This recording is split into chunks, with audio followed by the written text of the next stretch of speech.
Hi, this is Sean from Time and Talk. I thought today I'd make a video about Rolex and about the watches that haven't skyrocketed in value on the second-hand market as much as the others. Obviously, this is relative because we're talking about Rolex, but I thought there are still some watches out there that represent relatively good value if you are looking to buy a Rolex. So, number one is the Explorer 2, the 16570. So the 16570 comes in black and comes in polar, the white dial. I think that probably the black is the best value, the most readily available. I think you can pick it up for about £4,500 from a reputable dealer.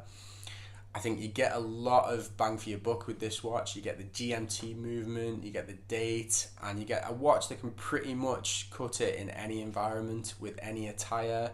And you could wear it for the rest of your life. It's really strong, really sturdy, and things like that. It's also a really stylish watch, and I really like this watch. I think I would definitely go for it if I was in the market for a Rolex, and I wasn't just buying it because I couldn't afford the Submariner. I think I would wait in that case. But yeah, so this is one of the watches that hasn't skyrocketed in value. It's perhaps less popular than the others in the sports range, and particularly in relation to retail and in relation to the other models, it's quite good value. Number two is the Explorer, the 114270 and the 14270. So this is the 36mm Explorer, not the current generation, which is 39.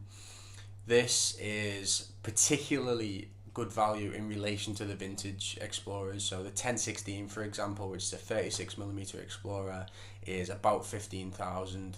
It's an inferior watch in pretty much every way, apart from that vintage Rolex cool factor, if you like. It's again a watch that can work in pretty much any occasion, and I think you could probably get quite a good example from about 3,500 to about 4,000. That's what seems to be coming up when I search for these models anyway. 36mm is a good size as well. It's not, for most people, it's not too small, and it would again work with any attire and any occasion. Thirdly, the Datejust. So I know that's a really broad category, but I think in general Datejust represent quite good value. One of the reasons why is because they don't hold their value as much as the sports range. So what you could do is you could go vintage, you could go for a 1601 or something along those lines, or what I would probably do, particularly if it was my only watch, my only Rolex, I would go for current model. You could get a current model Datejust, few years old, for about 4,500, even to some extent the fluted bezel variants and things like that. Obviously we're talking steel here. I think this watch is a great value, if you can say that, for something that costs between 4,000 and 4,500. And again, you could wear it for any occasion. It could be your only watch. You can swim with the Datejust, things like that. So it is a really good value piece. Number four is the OP, the Oyster Perpetual.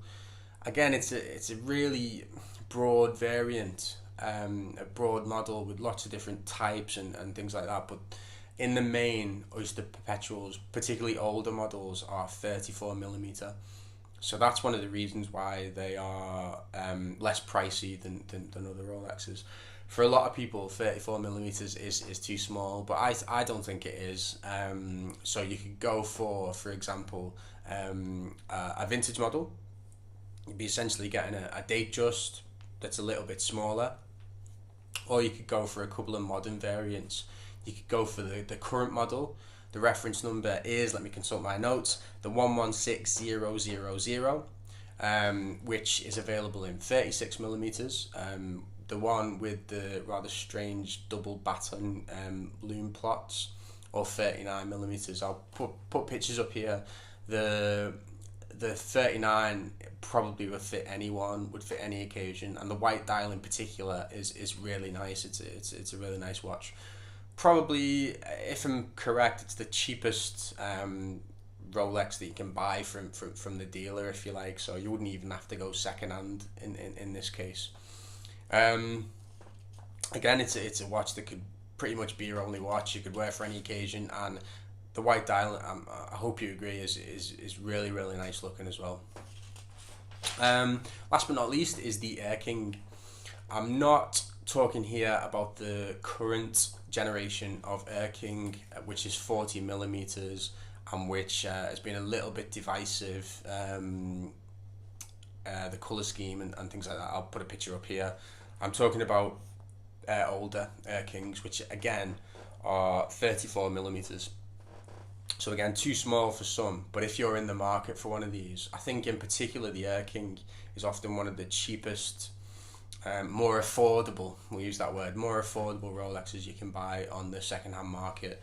I think in particular, I've noticed the 114200, which comes in a bunch of variants, and you can get a coin bezel or a smooth bezel, but essentially it's like a mini Explorer. It's got the Explorer dial with the 369, and it comes in light dials and dark dials, and again you could pair this with pretty much any attire. It could be your only watch, particularly if you've got a smaller wrist, and it might suit dress occasions more than more casual occasions. But I think this is another watch that's really, really good value on the second-hand market. So that's my list of 5 Rolexes, mostly on the second-hand market, that haven't risen in price massively, unlike some of the other sports models. I think an honourable mention could go out to the 16610, the Submariner, the last generation of Submariner, because even though they are rising in value, I don't think they're doing so as fast as other models, for example the GMT Master 2. Tell me what you think. Which Rolexes do you think are the best value on the second-hand market? What do you think of the examples that I've chosen? Obviously it's just my personal opinion based on what I've looked at when I've gone to search for watches. If you like my channel, please subscribe. Thanks very much. Bye bye.